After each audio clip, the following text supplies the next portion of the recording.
Hey guys, and welcome back to another video. And today I wanted to talk about the 600i and the Galaxy. Now, CIG recently did a Star Citizen Live where they talked about ships and their plans for the future. And the 600i was brought up, and modularity was also brought up. Now, in that video, CIG basically said that the 600i rework is not currently a priority because the 600i is in a functional state.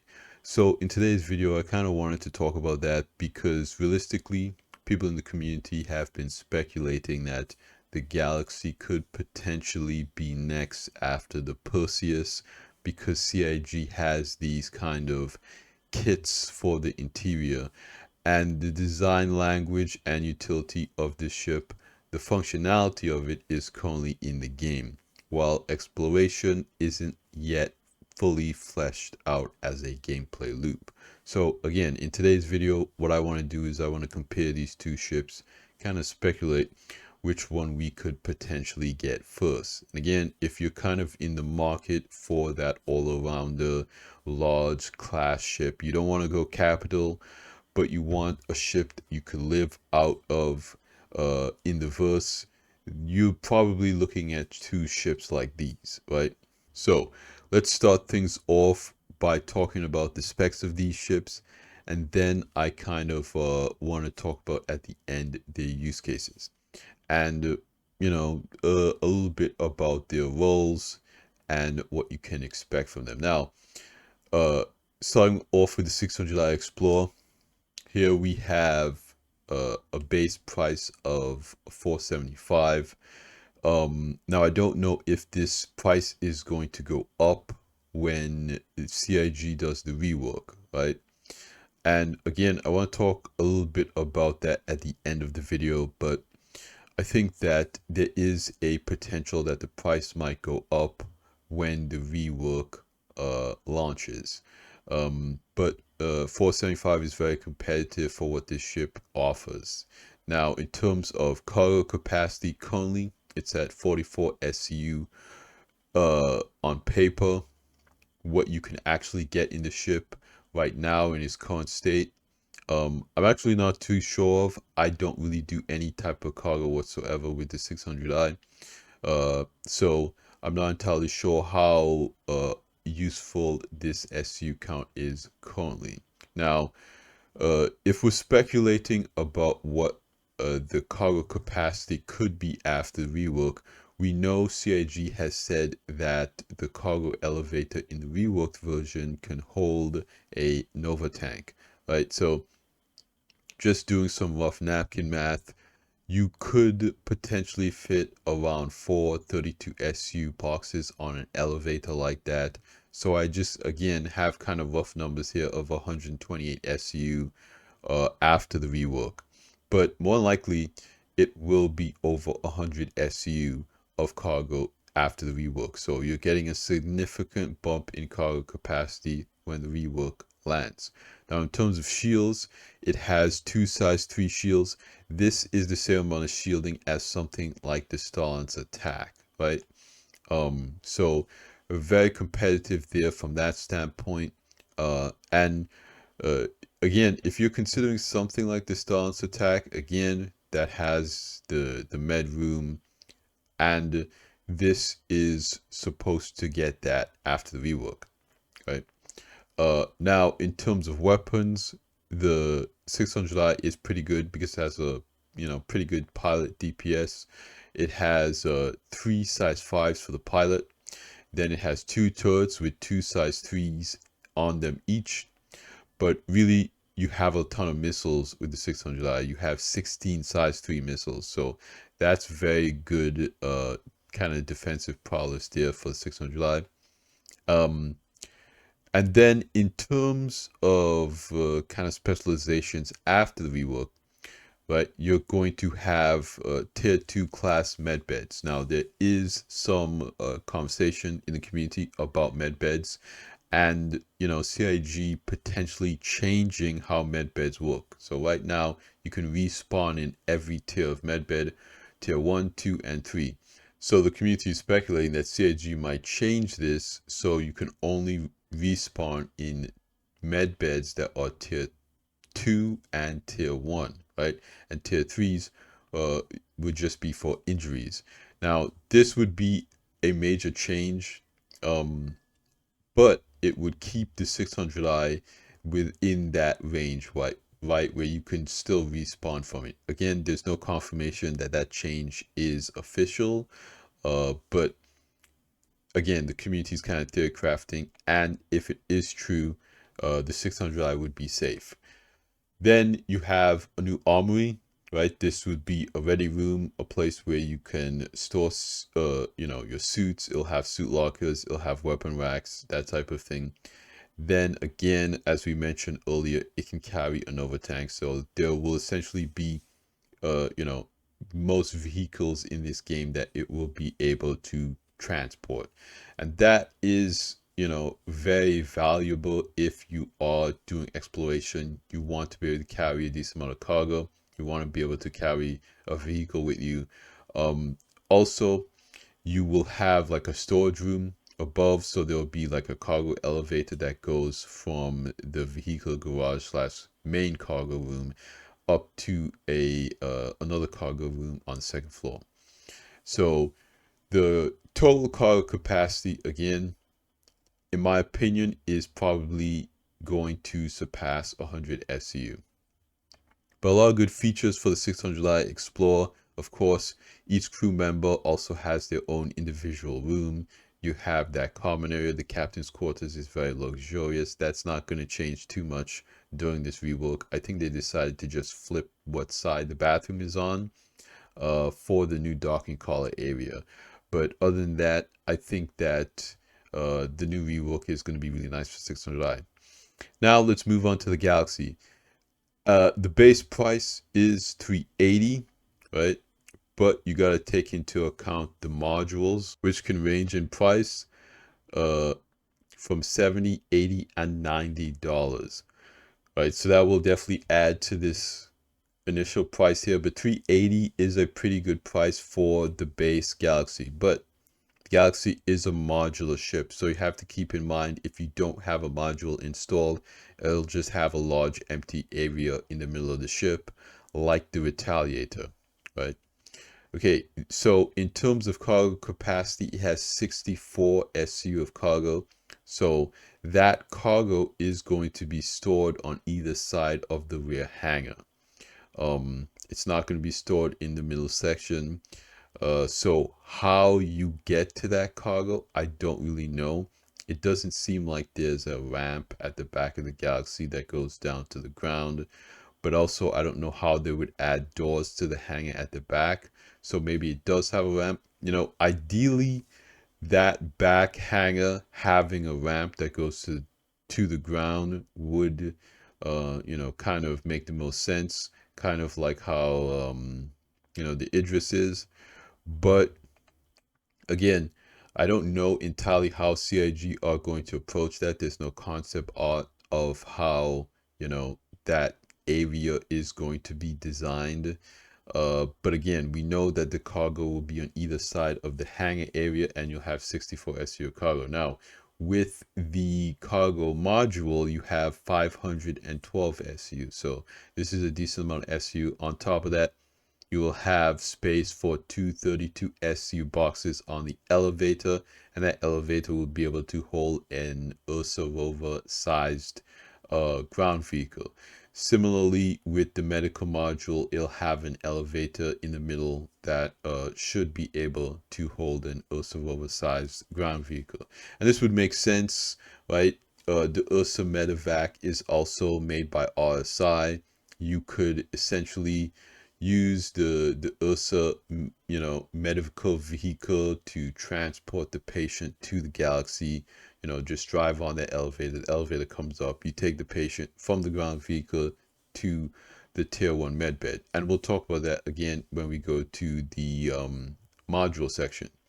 Now, in terms of shields, this has a 1 size 3 shield, but I personally think that CIG will kind of bump this up and make this 2 size 3s.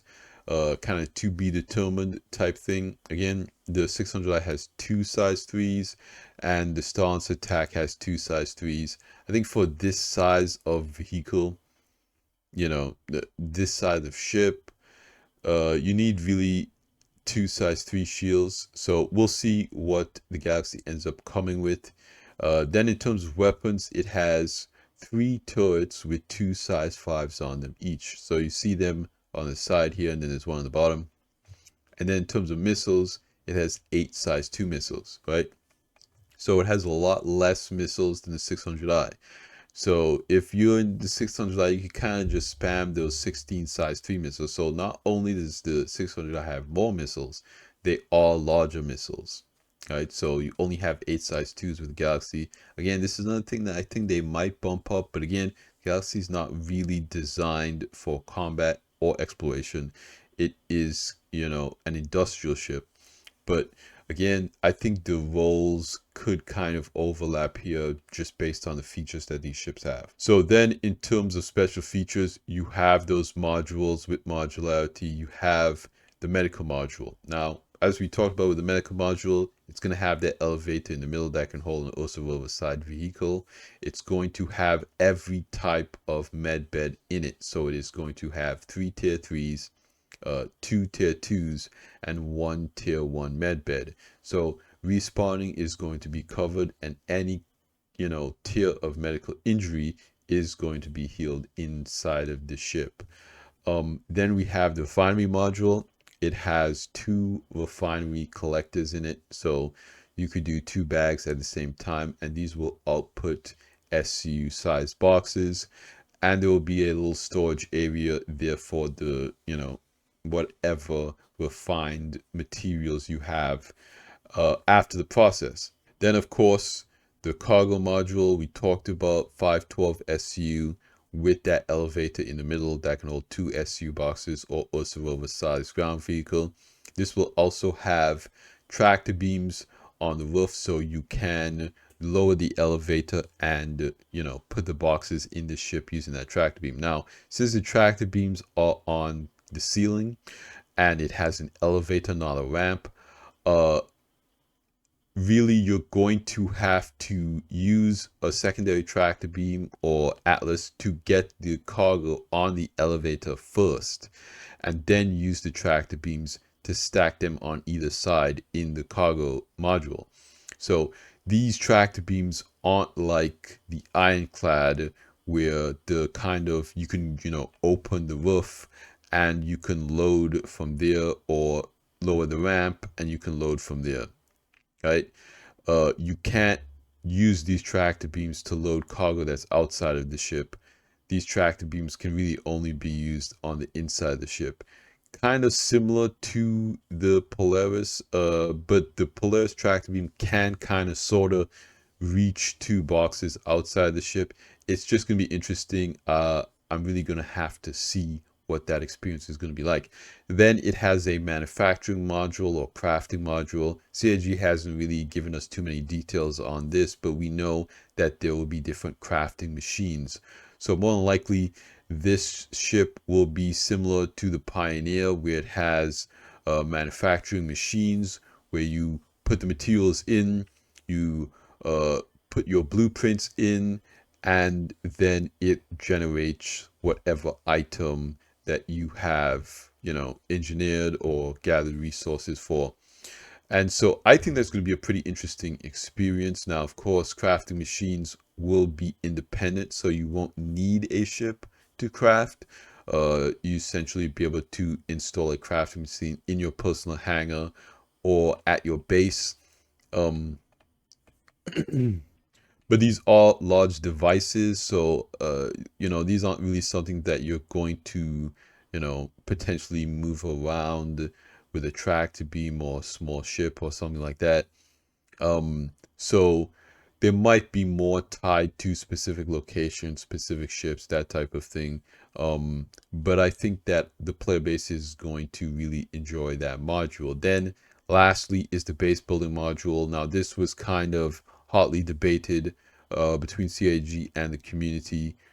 I think it's going to get really interesting with that module because it's something that the player base is really looking forward to. Now they also showed off, smaller devices where you can use base building, and you can essentially transport the kind of drone base building module with a ship as small as the cutter. So base building's not really going to be locked behind these larger ships, in case anybody's worried about that.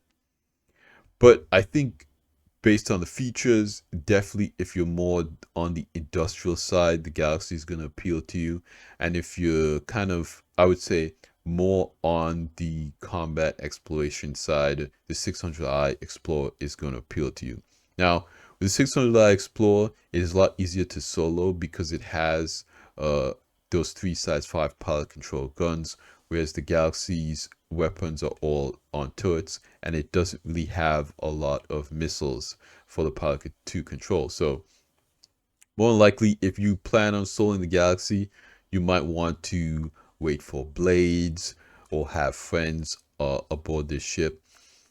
So that really kind of changes things a little bit, right? Because ships like the Perseus and the Polaris and the Idris are kind of a little bit more soloable because they have PDCs, while the Galaxy will not have PDCs. So I really think that now that we have PDCs in the game, I really don't know why CIG is waiting on weapons, blades. I really think they should just rip the band-aid off and start working on weapons, blades, or the components or the technology needed so you can put this component in your ship and then you get the functionality that's kind of like a PDC. I know that, again, this will take some development for them to do, but yeah, I think there's really nothing that should be stopping them from doing that from a balance standpoint. I also think it would be important to kind of see how good they should make these turrets, because right now PDCs are very effective. They're very offensive, right? They're not as defensive as you would think a defense turret would be, right? And so I think that that could be the primary delineation, right, between bladed turrets and PDCs, where CIG should make PDCs more defensive and make bladed turrets more offensive. So the faster they can work on blades, the faster they can kind of balance that relationship. Now, I want to kind of talk a little bit about the 600i rework, because I know that there is some conversation about it where, John Crew basically just said on Star Citizen Live that releasing new ships makes more money, right? And I really appreciate that he was that honest and basically just came out and said it, right? But I think there is potential there for them to kind of, release the 600i rework as a Mark II.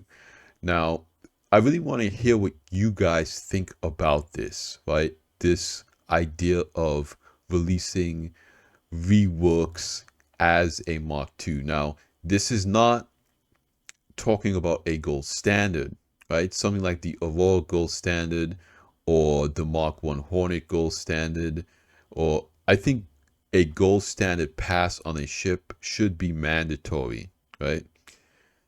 You purchase this ship, it should have its components, it should have all of the MFDs and standard things that makes the ship viable in the game.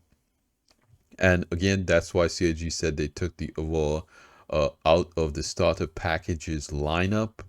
But again, if they are going to do a Mark II, I think they should still make the Mark I's gold standard. But a full rework like what the 600i is expecting to get, I think that could warrant a Mark II or a Gen 2, right? So again, this is just like the car industry where you have,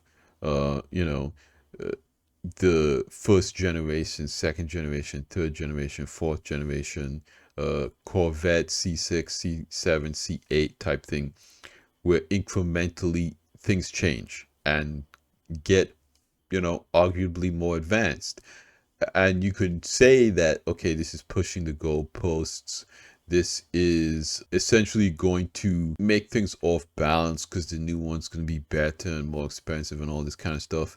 But they could obviously balance it so that, you don't have to buy the new one. The old one is still competitive. It's still viable. It is still, good in its own way. But it's different, right? So the new 600i Explorer and even the Touring, right? The Touring is going to have that, the pool is going to have that, big conference room, the updated passenger rooms and whatnot. So I kind of want to know what you guys think. Do you think that CIG should kind of allocate some of these reworks to a Mark II variant? Because a lot of people do like the original Mustang. They do like the original Cutlass, and they often ask CIG, "Hey, can you bring these versions of the ship back, so we can have it as kind of a Mark One?" And with those ships specifically, I know that's probably not possible because, again, especially with the Mustang, the cargo box didn't work. That model was just not up to standard with the current gameplay. And the same thing with the Cutlass, the Mark 1 Cutlass. It had issues with, what the game needs to be now. Again, those versions of those ships still aren't gold standard. So to go back and gold standard those, ship designs, basically take that design, but create a brand new model that is gold standard with components and MFDs and all this stuff. Again, that would be a lot of work, and people already own these ships, so CIG is not going to make a lot of money from it. So I think going back and redoing kind of, Gen 1, Mark 1 versions is going to be really difficult, like for CIG to find the value in doing that. Again, maybe after Squadron 42 comes out and CIG swimming in all that Squadron 42 money, maybe. But right now, their main moneymaker is selling ships, so they have to kind of prioritize ships that, make the most sense for the developer team to spend their time on. Again, I want to know what you guys think about, reworks being delivered to the community as a Mark II. Even if it's a little bit more expensive, goes from 475 to 500, you're getting a lot more value out of it. Again, you're getting that larger vehicle area, you're getting that armory, you're getting that med bay. So in my opinion, that kind of warrants it, even if it's a little bit more expensive, because people could just upgrade and, just spend that little bit different money. And if people who don't want to spend more money, they can just keep the ship that they have, and they have that opportunity to still access the Gen 1.